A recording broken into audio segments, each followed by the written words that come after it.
I heard recently that some of you want to eat only one meal a day just because I said to you that I eat once a day.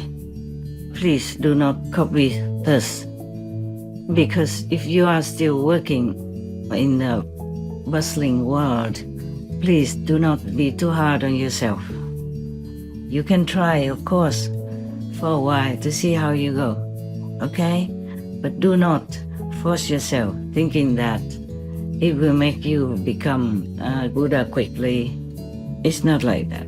Even when the Buddha was alive, he allowed his monks to take juice in the afternoon.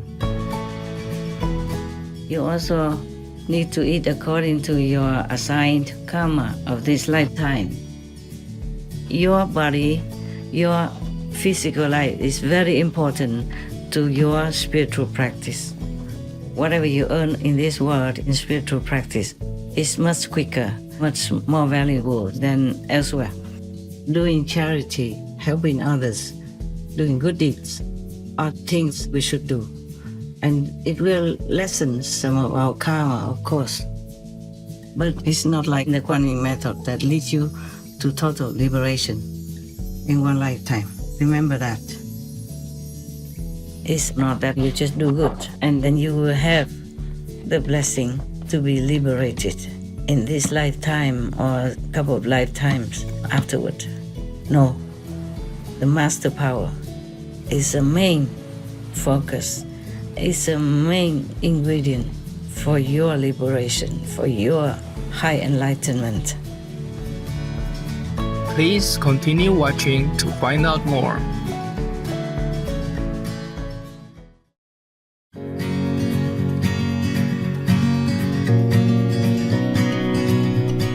On Tuesday, June 4th, 2024, our most insightful Supreme Master Ching Hai, vegan, generously took time out of her intensive meditation retreat, in which she has been working tirelessly to uplift our world, to remind us all that it is important for us to eat well and take good care of our bodies in order to make spiritual progress. She also lovingly explains why charitable acts alone cannot bring liberation and reiterates the importance of having faith in a true living master to attain salvation. Hi, loving souls. It's nice to talk to you again. Although we are always communicating inside anyway, I want to discuss something with you. I heard recently that some of you want to eat only one meal a day just because I said to you that I eat once a day. Please do not copy this, because if you are still working in the bustling world, please do not be too hard on yourself. Eating one meal a day normally is for, like, when you're in retreat, alone or with some trusted friends. Otherwise, if you're still working very hard, every day, and then go home, you still need to take care of your people, your family or your pet people, even your friends, relatives, then you should not. You can try, of course, for a while to see how you go, okay? But do not force yourself thinking that it will make you become a Buddha quickly. It's not like that, because how much you eat also depends on your merit in the past life or in this life. The venerated enlightened Buddha, he did not have much stress in those days because there was no pollution, no climate change to worry about. I mean, not that the Buddha worried about life and death, it's just that the enlightened people, enlightened ones, always care for others, not for themselves. Now, even when the Buddha was alive, he allowed his monks to take juice in the afternoon, because at that time the Buddha himself and the monks ate only once a day around noon. And normally, afternoon they would not take food. They drank water, of course. You can do that also. But the Buddha expressly say that he allows his monks to take juice, all kinds of leaf juice, vegetable juice, and fruit juice. I will ask the team to print it out for you. But just a moment, maybe I can tell you. Okay, the Buddha's instruction is in the Mahavagga because there was one ascetic who came to the Buddha to invite him and his monks for a meal. At that time, it was too late already in the afternoon because the Buddha and the monk Sangha do not take any meal, any solid food after the noontime. They normally eat only at around noon. So the ascetic Kenya made some juice and offer it to the Buddha. And the Buddha said to him, please distribute it to the monks, the bhikkhus.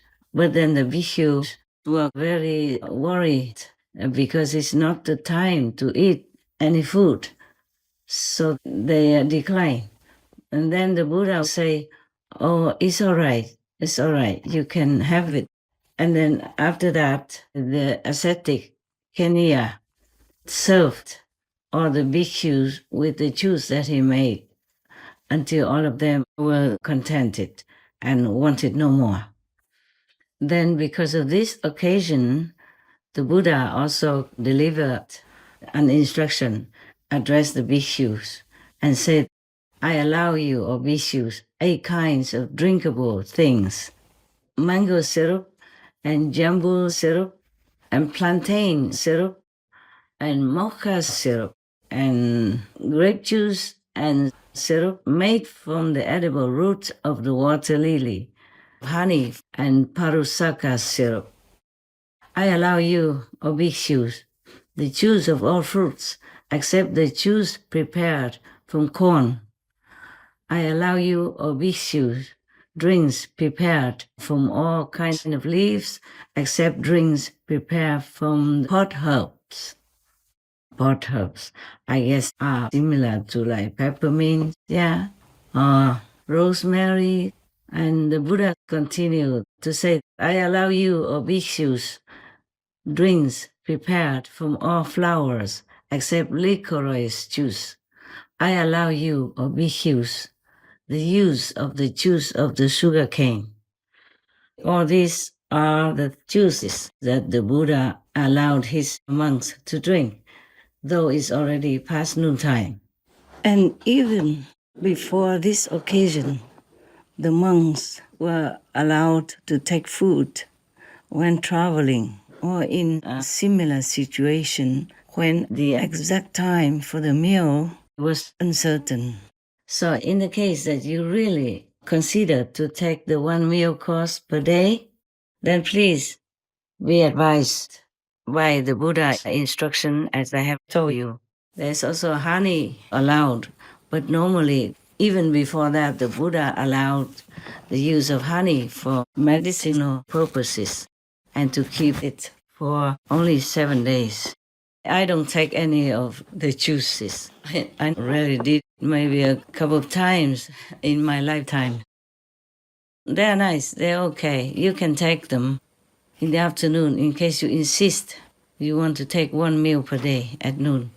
But be careful, you have to have enough nutrition because you still work in the world and are being, influenced by the energies of the hungry and appetized people of your surroundings.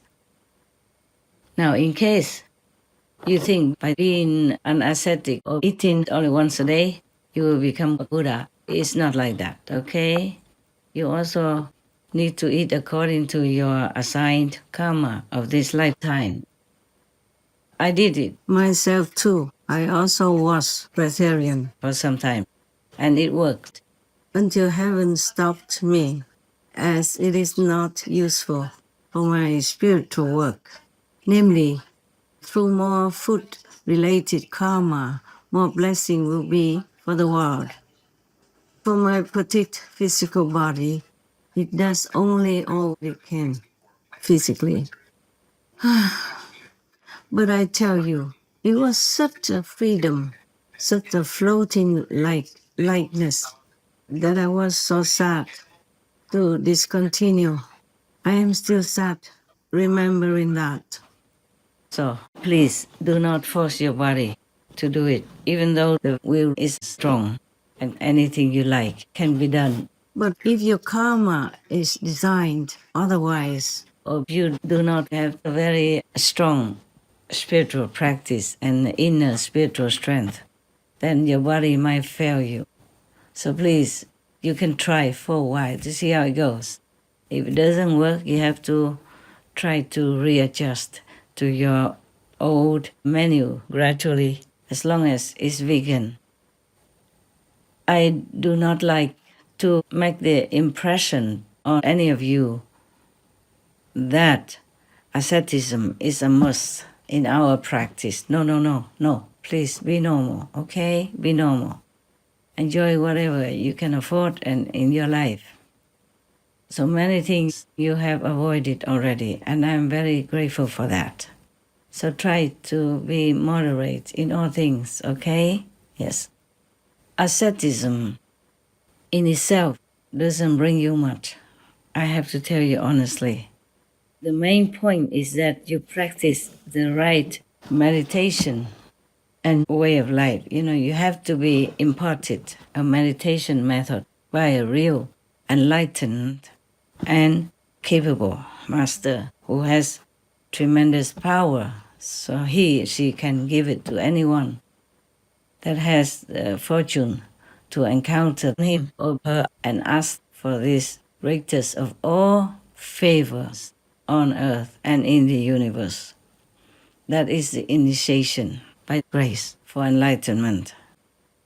You see, because spiritual enlightenment is something inside of your real being.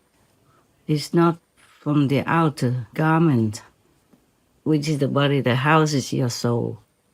Now, suppose, the electric cable is very beautiful and well taken care of, but there is no connection to the electric source, then the light will not brighten up. And any other instrument that needs electricity will not work. It has to be connected with the power of electricity. Similarly, if we take really good care of the body, but we don't have a connection with the real source of God power within, then it's useless.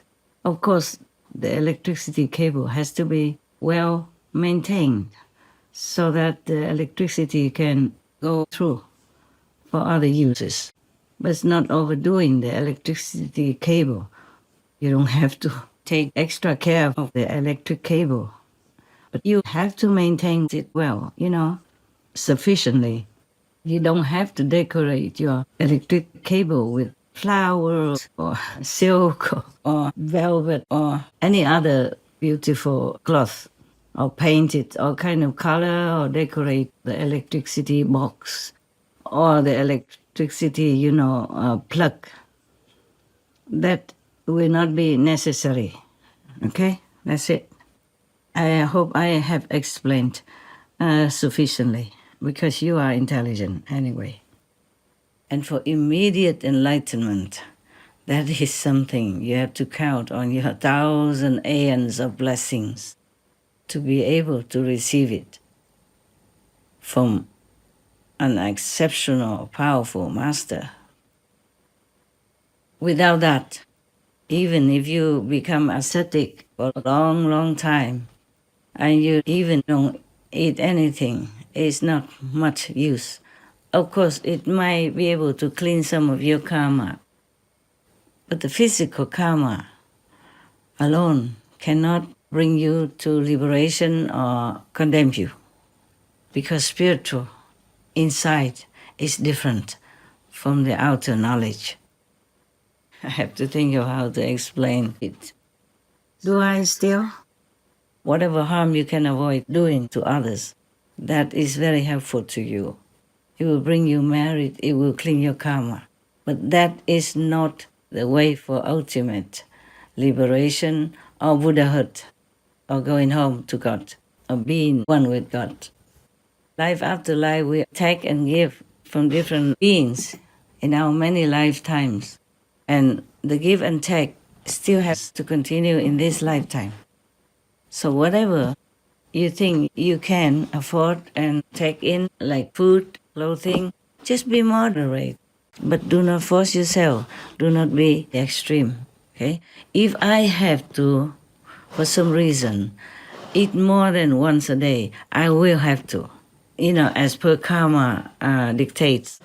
Sometimes it's too much karma at one time, it's overwhelming. I have to do what I have to do, yes? But why do I prefer one meal a day? Like for example, like on a 3 month retreat, yeah, I took only that sesame, brown rice, salt, and water. Nothing more, not even fruit or any other things. It's just because it's more simple to live that way and you still can survive, you know?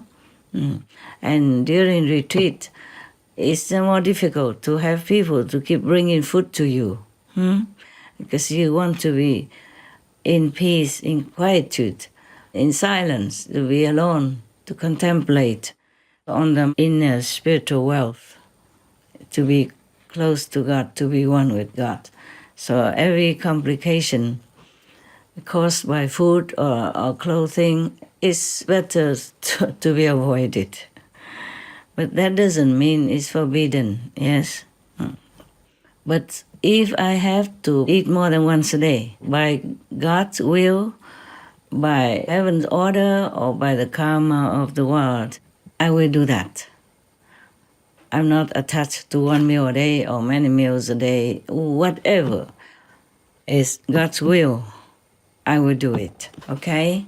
So now if you think that God wants you to eat once a day, of course, if God tells you, or if you think intuitively that is the way you should go with your life, then please try it. But be careful and always watch if your body, your mind, your mental, physical, emotional, psychological, intellectual body, etc., would agree with what you're doing, okay? Otherwise, you may cause harm to yourself. Some people also going to the extreme, like becoming a breatharian, with or without guru. And some of them lose their life. Sadly, you need this physical body in order to continue to do the practice that your master has instructed you in, so that you will reach higher and higher dimensions in heaven while still living in this world, so that you can liberate yourself, your many, many generations, and also bless the surroundings, bless the world at the same time. Therefore, your duration of practice is very important. Do not try to shorten your life by any ideal or any concoction or any delusional thinking. For example, that being ascetic will bring you liberation. No. You have to do it the right way, whatever you are born to do. And even meditation, not just any meditation, brings you to liberation. I have observed the whole world. People meditate in all kinds of ways, on all kinds of things. Most of them have the wrong method from a lower master and can't get beyond the third world. A wrong, low-level master could harm you in many aspects, not just spiritually. And if you can't get beyond the third world, it means you have to return to a physical body, physical life, either on this planet or any other planet in the universe. This is a sad thing that even many of the zealous demons or astral demons post themselves as priests or monks and nuns, as spiritual masters, and mislead a lot of sentient beings to go to the lower way of spirituality or path.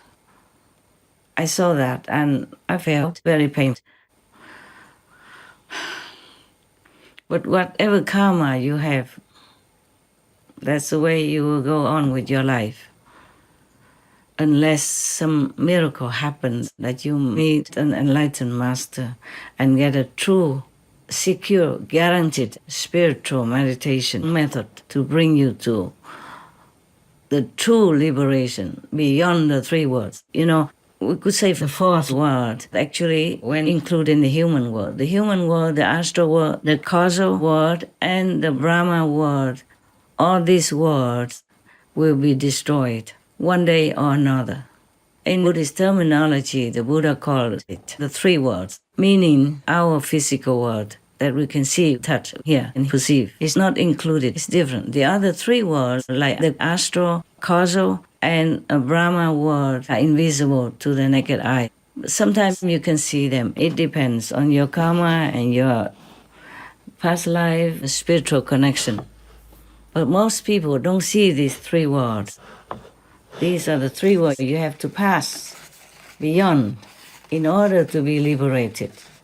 That means you don't ever come back to this physical world or any other physical world anywhere. Either becoming a human, animal, a tree, plant, anything again, or even a demon, ghost, or hell being.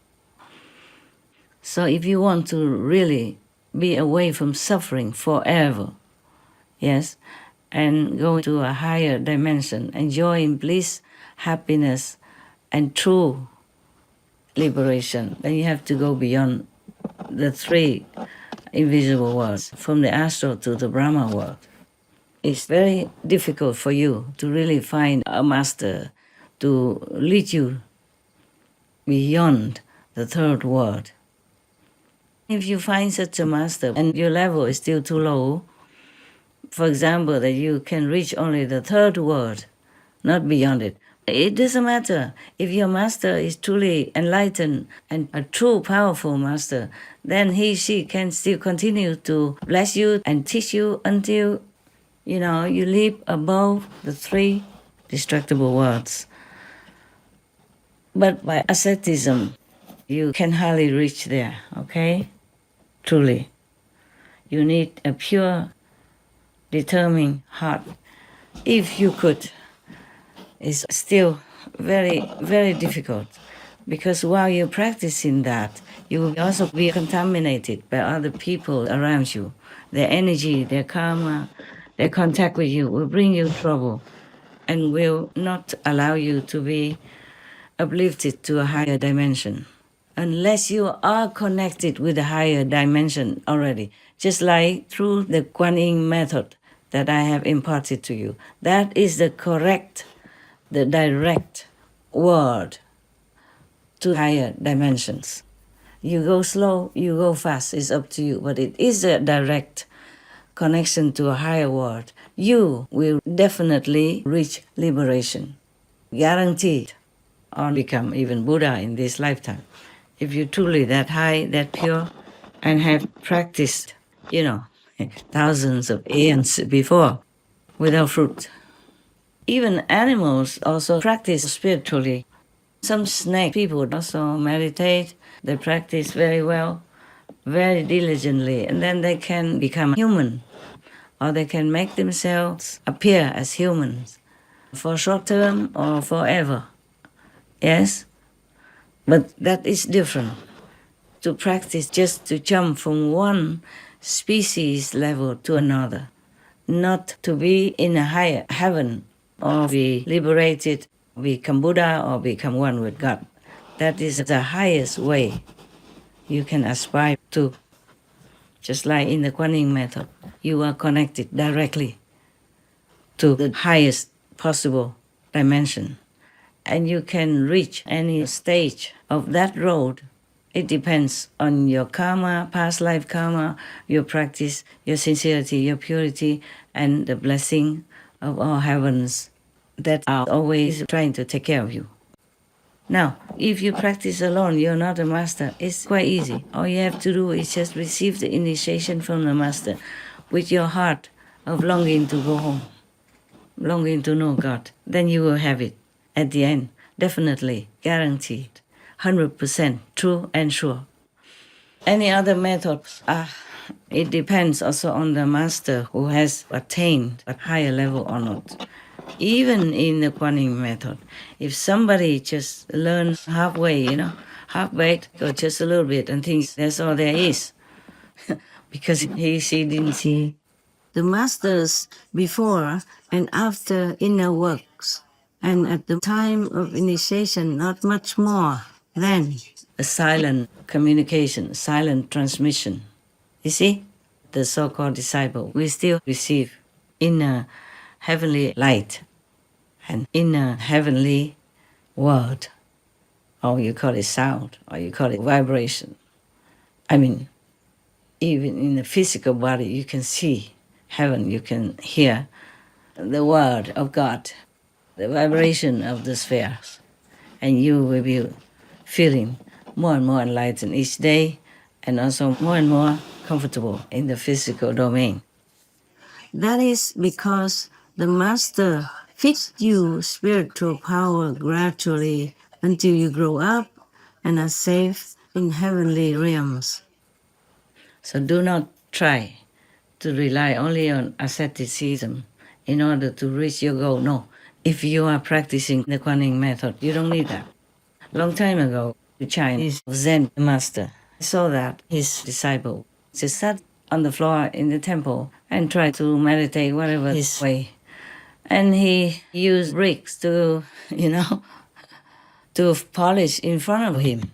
And he asked them, what do you think you're doing? He said, I'm trying to make a mirror. And he said, you cannot make a mirror out of these bricks, no matter how long you polish them. So he told him, it's the same. Sitting there will not bring you enlightenment.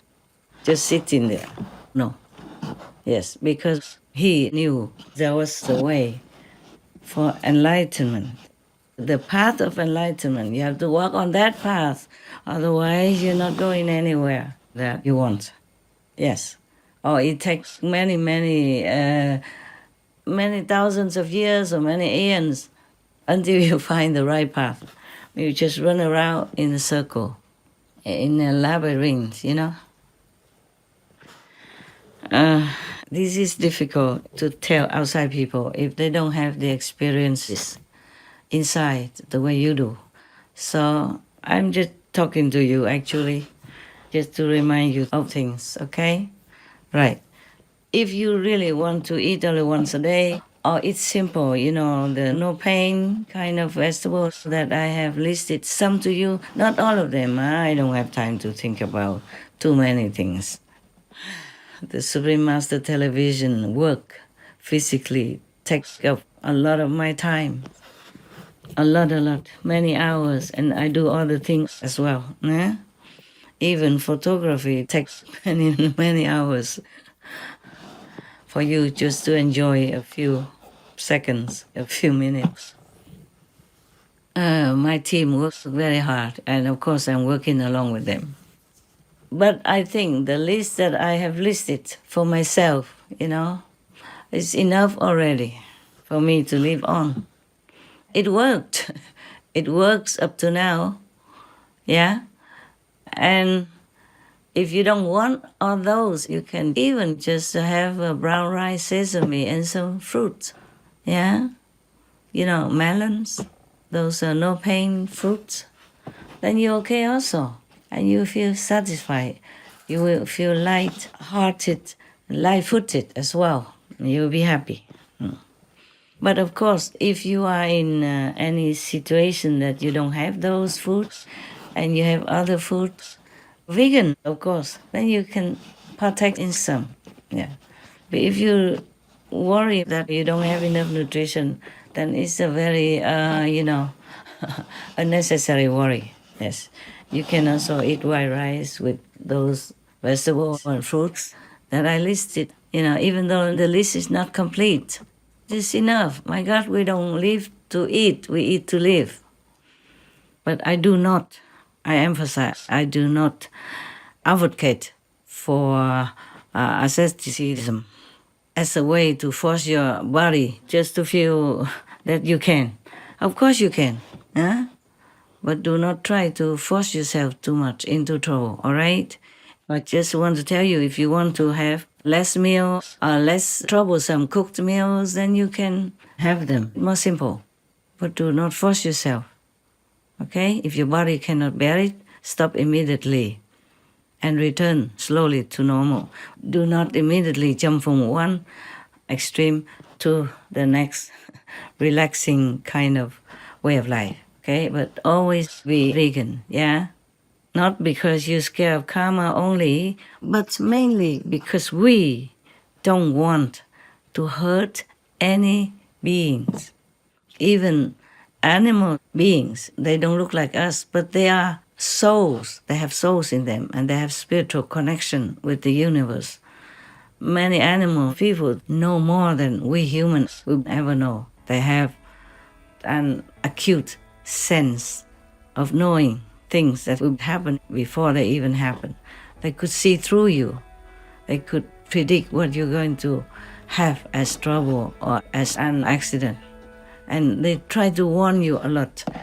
But most humans cannot hear the animal people talk.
Sometimes you see an animal person suddenly jumping around you and disturbing your TV watching because that animal person knows that that program will bring you bad karma, burden, for example, like that. My dog people know that.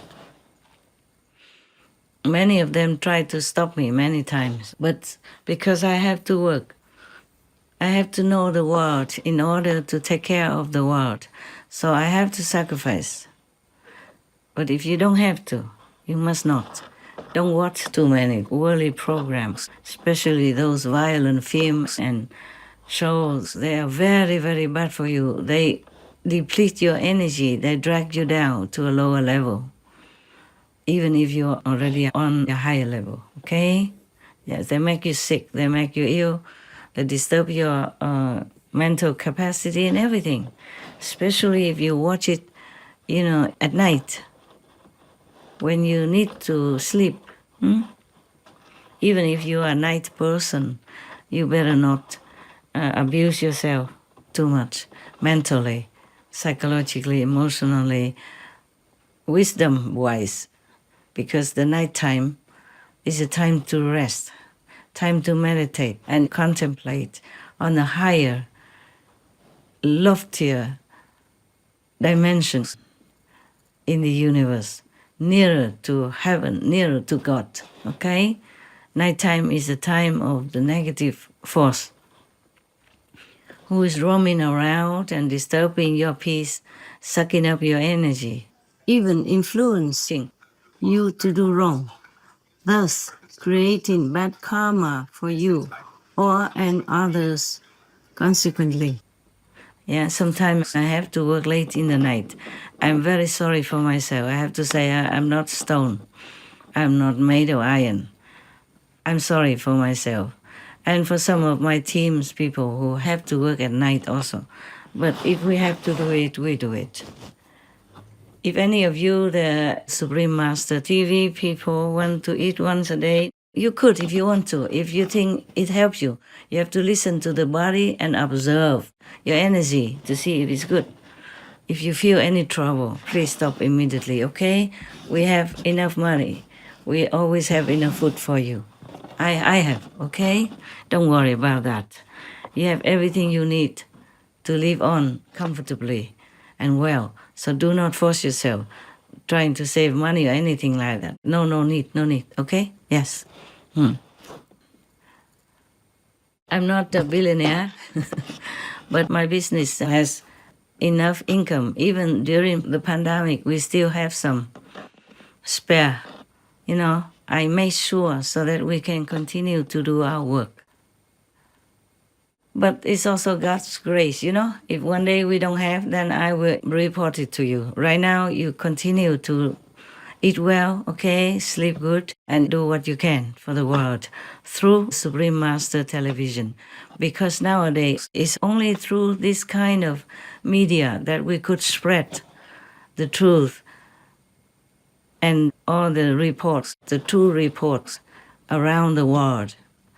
I used to go around the world talking before, but the effect and the results were nothing compared to the media such as television or the internet.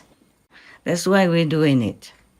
But do not make yourself a victim of asceticism. Every noble goal, anything you try to minimize, to simplify your world, and to save the resources of the planet. I appreciate it very much. I will appreciate it very much. But do not force too hard, okay? Your body, your physical life is very important to your spiritual practice. It's easier to practice here than in heaven. In heaven, it's slower because you have nothing to do there. You don't have much of the merit and the challenges to polish you. So whatever you earn in this world in spiritual practice is much quicker, much more valuable than elsewhere. All right. So take care of your bodies and do good for the world. No need to kill yourself for anything, even for Supreme Master Television. All right, got that? If you want to try the no pain food, okay also. See if your body is okay with it. Don't force anything anyway, all right? I'm just telling you that you could live on it if you want. Because I could, see? I have done it. It's okay. Or even just brown rice, sesame, and salt, okay. And even eating once a day, okay. But it depends on how much you have to work and run around in your situation. We don't work so easily. We have to work in hectic times, and sometimes during the night where we could not even sleep, we have to do something when it comes to an urgent situation. And I appreciate it very much that every time we have FN, you work very hard, diligently, and fast. You always surprised me with your, efficiency and speed. Thank you again and again. May God bless you all so much. So if you need to eat more than one meal a day, it's okay with me. You need to work physically, also emotionally and spiritually while you are in your abode to continue to do work for the Supreme Master Television. You have to be fit, well, alert, and happy as well. one meal a day, it doesn't suit everybody. It needs probably some rigorous training, specified just for that. And during that time, you have to concentrate on this regime. Yeah. And then if you feel hungry during the day afterward or before that, then it might be difficult to concentrate on meditation or doing Supreme Master television work. So 3 times a day meditation, 2 meals a day, it's just very reasonable. So now it's not because I ate even once a day or eat even no pain food that it means I advocate for this way of life. No, huh? Okay? You please live well. When you're in retreat, it's difficult to get all the food you want, and you do not want to be disturbed. If people always come in bringing food to you, then you just eat what you can afford, what your time allows. And what's the position, the condition of your retreat is, and the situation and the locale of your retreat. So do not dwell deep into asceticism and believe that is the way to liberation. It's not. Even those who do charity and do good, either to humans or animal people, these people, they're lofty, they are noble, but it's not the method for liberation or to reach the high attainments such as Buddhahood. Doing charity, helping others, doing good deeds are things we should do. And it will lessen some of our karma, of course. But it's not like the Kuan Yin method that leads you to total liberation in one lifetime. Remember that. But you should always do good deeds anyway, okay? I do also. Not because I need merit or praise or reward, but because we live here together. If somebody is in need, or some humans or animal people are in need, or any beings are in need, we must help them. That's a normal thing to do. It's not because we need a merit or want a reward. Better not. Whatever you do, accredit it all to God, to heavens, okay? To Buddhas. It's not for liberation that we do charitable work. That won't be sufficient, okay? Just to remind you again. And you can see all the saints and sages, what they did in ancient times, then you will know what I'm saying is the truth. And not just I who say it. It's my realization to know that. It's a part of my realization. It is one thing that you listen to the saints and sages telling you this and that instruction for spiritual practice. But it is another thing that you realize it yourself.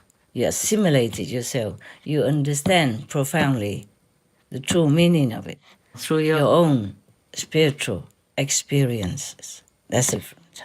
So self-realization is wisdom, is God realization, is enlightenment to the highest possible in this world. If you're just doing work for Supreme Master Television and really have faith in the Master who organizes Supreme Master Television, for example, then you will also have merit. And if you're vegan, sincere and pure, then of course the Master will also lift you up for liberation. But it's not because you work in the Supreme Master Television network or just sit in meditation. No, it is because of the Master behind it. With the Master power who helps you. Just like sometimes people outside on the street or anywhere, just by chance see the Master, meet his or her eyes. That person will also be uplifted to a high degree accordingly, and even liberated in one lifetime or the next lifetime because of the blessing of that enlightened Master's power. It's not that you just do good and then you will have the blessing to be liberated in this lifetime or a couple of lifetimes afterward. No, the Master power is the main focus, is a main ingredient for your liberation, for your high enlightenment. all the scriptures of the big, main, true, good religions mention that. I'm just trying to remind you of your own faith, of your own religious teaching. If you are Sikh, look into the Sikh scripture, the Granth Sahib. If you are Muslim, look into the Quran. If you're Christian, look into the Bible, look into the Christian teachings, look into Jesus left behind teaching essence in the Essene scriptures. It's mentioned everywhere. You just didn't notice it. You just brushed by it. Maybe you didn't understand anyway. If you are Jain, look into the teachings of Lord Mahavira and other Jain teachers, Jain masters. If you're Buddhist, look into Buddha's teachings. They always mention the blessing of the Buddha. The Buddha was a master, of course, an enlightened master. Look into any religion that was left behind by any master, you will see they always mention about the benefit of knowing a master, of the blessing of the master, true master. Just mention any master, casually, Kabir, even, you will see it all. Hinduism, if you're a Hindu, you must look into your scriptures of Hinduism. Then you will know what I'm saying. It's all correct. It's all affirmed in your own religions. If all the masters knew or realized that just by doing asceticism or good deeds, charitable deeds, helping others, you would be liberated forever, then they would have told you that. No, none of them say that. Yes, you pay for, zakat, or you do charity the Christian way, Buddhist way, Hindu way, Sikh way, or Jain way. But nothing says that if you just do good deeds, then you'll be liberated. No. They mention that you have merit. Heaven will bless you. Your life will be comfortable now or maybe next life. But it doesn't mention that you will be liberated. You will become Buddha if you do charitable deeds. The most charitable deed, the best, the highest, the most effective is truth, charity, meaning you teach people the truth. You spread the truth teaching from any master, the living master, of course. Otherwise, why would the Buddha be reborn again to go through a lot of asceticism or trouble or trials and even assassination attempts in order for another Buddha to be there? We have had so many Buddhas since ancient times. Sakyamuni Buddha even mentioned that, of course. And why did Jesus Christ have to come down again, suffer the torture on the cross, just to be another Son of God reincarnated again? Because Lord Jesus has been there before. It cannot be that since a billion, millions of years, God sends only one Son and forgets, neglects all before Jesus. You see what I'm saying? Why did the prophet, peace be upon him, have to come down again and suffer so much? Why did any other masters, saints, and sages have to come down again when we already had so many countless masters, saints, and sages, and many times the Son of God has come down again already? They have to come down to remind us, to give us the connection to the direct teaching of God, to the direct road to enlightenment, to liberation, to forever live in true freedom, in blessing and wisdom. So to have a master is a must. If you have a true master who imparted to you the true method to reach immediate enlightenment, to connect you with the path of direct connection with the highest heavens, with God, then you are there. Then you are secured. You are safe. Otherwise, no matter what you do, the best deeds in the world, selling the whole world to give in charity, to be an ascetic with nothing in your whole life, many lives, still, it never would give you liberation or Buddhahood. So whatever you can do for the world, It's good for you that you do that because you're noble. Lofty, but that doesn't mean that is the way to bring you to liberation. Even to work for Supreme Master Television, that doesn't bring you liberation. But the Kuan Yin method imparted by the Master Power to you, that is the one who will liberate you forever. Yeah? All right. Thank you anyway for working for Supreme Master Television because that is the best you can do to help our fellow humans and our brother and sister animal people and trees, plants and rocks and all things in this physical world and beyond. Thank you for that. Bravo. My God bless you immensely and love you forever. Amen. I love you too, forever. That's all I want to tell you. All right. Thank you, Dan. Thank you. Love you, love you. Love you a lot. Thank you for all you do for the world. I also, by the way, thank you to all the non-disciple people outside who help to save the planet, to protect the humans and the animal people by keeping this world safe and sound, by being vegan, making peace, and doing good deeds. May God bless you all. Love you, love you. So long.